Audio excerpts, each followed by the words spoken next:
So few people talk about these two super critical meta ads metrics. I mean, the crazy thing is even Meta themselves don't offer them as default metrics available in the ads manager. I mean, the other day I was talking to an account manager. This guy has been in the meta ads game for around 3 years and he's never heard of these metrics. Not surprisingly, when I went into their ad account, those two specific metrics were looking horrendous. And even more unsurprisingly so, their overall performance in terms of cost per acquisition was also looking pretty bad because, surprise, surprise, these two metrics very often tie into your overall ad account performance. So, ladies and gentlemen, may I present to you hook rates and hold rates. So in this video, we're going to talk about what the hook rates and hold rates actually are, why they are important. I will show you how to actually create them as default columns in the Meta Ads Manager. We will outline some of the performance targets we should be aiming for these two metrics. And lastly, we're going to talk about some of the best practices you should keep in mind to basically maximize those metrics for your campaigns. So first of all, let's start off with the hook rate. What is it? The hook rate is basically the percentage of people that stop and watch at least 3 seconds of your video ad. So to put it in very simple terms, it's basically the scroll stopping effect of your video. So imagine this, you can have the most enticing story within your actual video ad, and you can have the most creative call to action at the end of the video. But the thing is, if your hook is weak and no one actually stops to watch the rest of the video, then all of your hard work is wasted because the rest of the video will never be seen. That's why the hook rate is so important, because it measures how likely people are actually to stop whatever they're doing in their feeds, scrolling through TikTok or Reels, and actually watch at least 3 seconds of your video.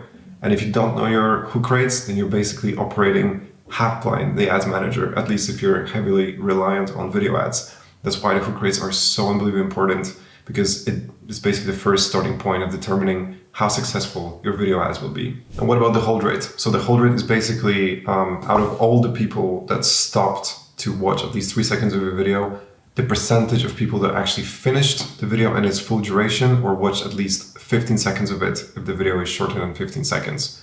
So imagine the hook rate being the measure of how good of a first impression your video ad makes. The hold rate then is basically the measure of how committed or long-term committed your viewers are to finishing your video.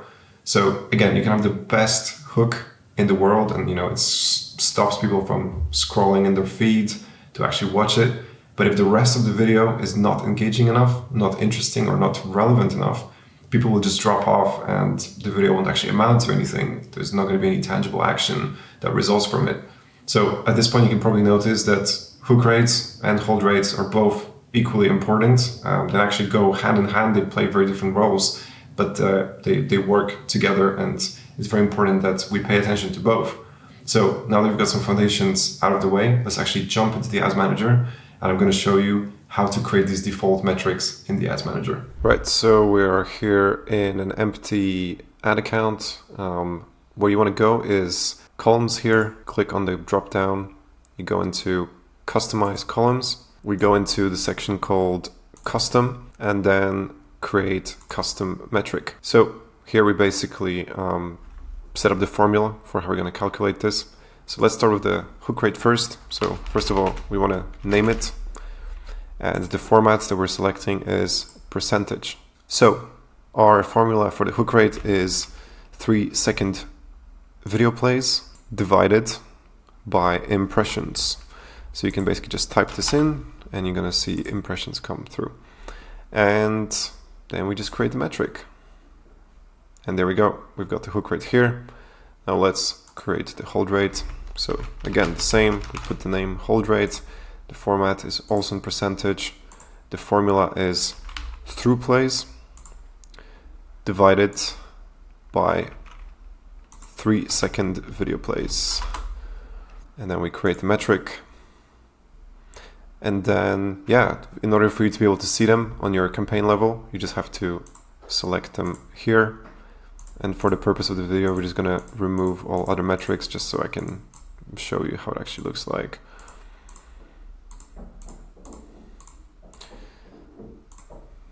Then once you've selected that, you will see the hook rate here, and you will see the hold rate here. And that way you can track those two metrics in every campaign that you're running. So now that you know what the hook rates and hold rates are, let's talk about some targets that we should be aiming for each one of these. So for hook rates, in the beginning, you should be aiming for at least 30%. So that's a very good starting point. 40% is excellent, but anything above 30 is really great effort. For hold rates, you want to be aiming for at least 20% hold rate. And lastly, what are some good practices for improving your hook rates? So for hook rates, you want to be testing different visual hooks. And what I mean by a visual hook is basically what's happening on the screen, visually speaking, in the first 3 seconds of the video. So for example, the visual test could be you sitting on a beach versus you sitting at your desk. Those are two different visual hooks. And perhaps the beach scene is going to grab a lot more attention.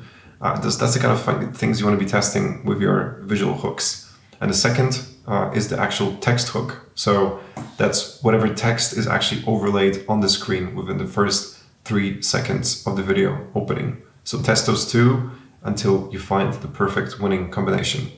And for hold rates, you want to be basically testing a different story. Maybe you want to be focusing on a different pain point throughout the video and a different solution. Your product or service might have multiple pain points that it addresses and multiple solutions that it provides to its customers. So you want to be testing different storylines, different endings, different call to actions. Those are the things that are going to keep your hold rate as high as possible. So never assume that one way is the way to go. Test multiple hooks, test multiple storylines, test multiple video endings until you find the perfect combination.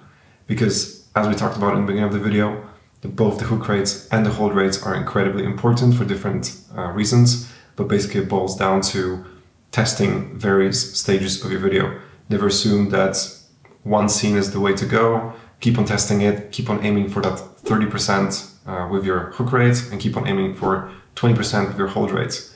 And I can promise you, if you're doing this diligently, constantly testing, as soon as you see your hook rates going up and your hold rates going up, there's going to be a very direct correlation with your overall results. So not only those metrics are going to go up, but you're probably going to see your cost per lead go down, your cost per conversion go down, and your return on ad spend go up. Because those two metrics are incredibly important. They're incredibly overlooked, and now you're in the minority of people that know about it. So go out there, start optimizing, and let's see those results improve significantly. Thanks for watching, and see you in the next one.